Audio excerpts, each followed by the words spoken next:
Certainly not least, we have Jess Jacobs. She wears many hats as well as most of our guests do. She's an actress, speaker, advocate for women's rights, and co-founder of Uprise Media. She's currently collaborating with Population Services International and the Maverick Collective in partnership with the Bill and Melinda Gates Foundation to develop advocacy tools that will increase access to safe and legal reproductive care for women internationally.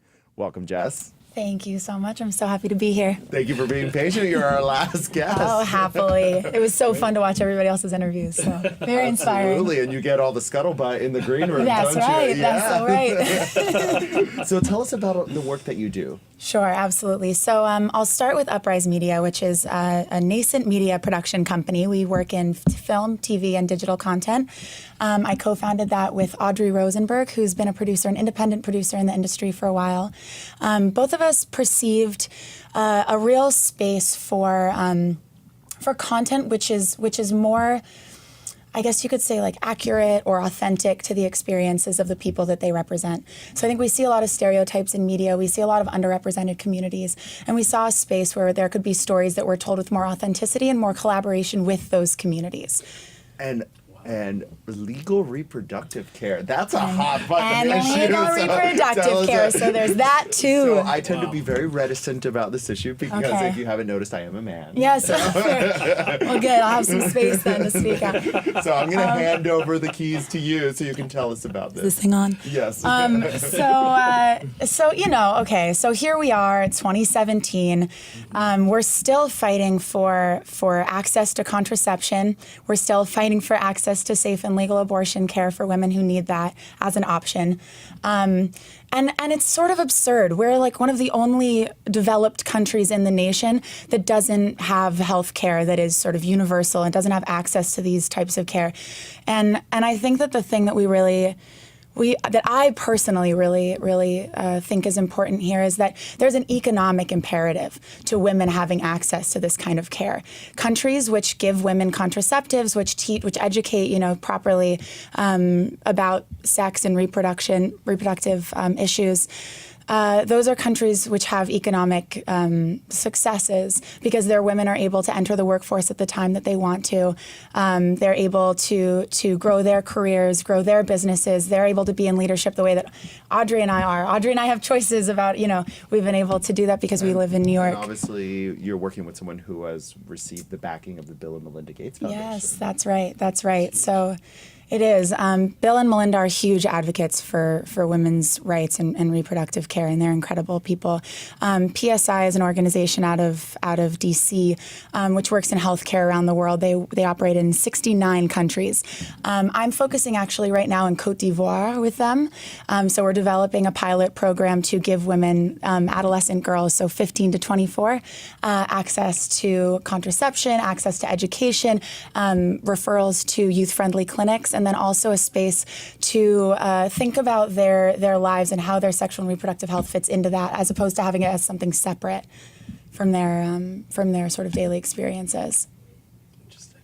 Wow. Yeah. And you're an actress as well. I'm an actress. I can't act. This is the extent of my acting. Here I am. You're doing a good job. I can only play myself. So tell us, who have you played on screen? Oh, gosh. Okay, so my most recent role was a drug addict, actually.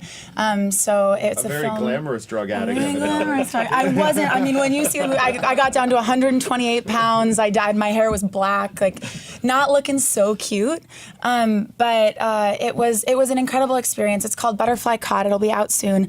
But it was an amazing experience, actually, really, to get to investigate that character. I went to a lot of different rehab centers and met with different people to talk about what. You studied the role. I did. Because, again, how did I study? Well, so I talked to people, right? Like, I was like, what's the experience? Like, how do you get into it? What are you dealing with? And in this film, the character is dealing with rejection and her inability to really cope with that. And so she turns to something that makes her feel good because she's not getting what she needs in other spaces. And I wanted to know what that was like. And again, it gets back to authenticity. I didn't want to create a caricature of somebody who has an addiction problem. Has it changed your view on addiction, playing that role? Of course. They're human beings.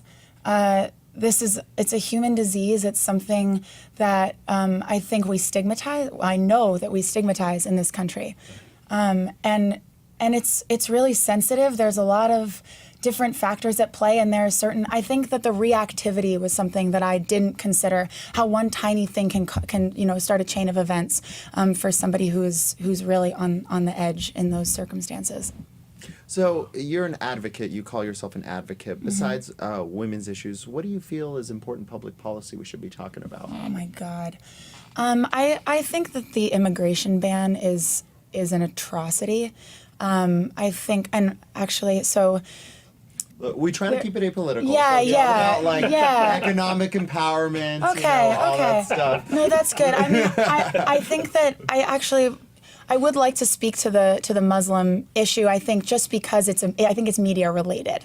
I think that there's a way in which Muslim people are represented in the media, and those are not the characters that we get to identify with. They serve the story of another person, and so I think that if we can tell stories in which we as I'll speak for myself as a white woman. If I as a white woman can see myself in a Muslim woman because we're both human and we're both women, I think that it's going to change the conversation. I guess everything ties together, right? Because the world is your all main tied mission is to together, yes. liberate women. Mm-hmm. That is right. To liberate women from different sort of shackles, which are either historical or self-imposed based on expectations that we perceive socio-politically.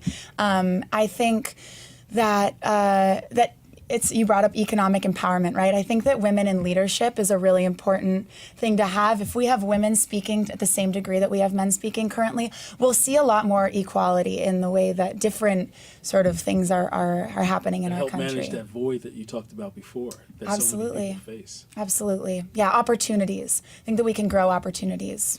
Well, Jess, for sure. we're unfortunately out of time, but it was so nice having you. It was really lovely to have you. Yeah, Thank you so absolutely. much. And it was so nice having all of you. That concludes this week's edition of Bold Business. Of course, you can catch Clay Aiken and Carrie Sheffield on Friday at 10 a.m. And of course, I'll be back next week at 10 a.m. with someone from Black Enterprise. I don't know, maybe John. See you then.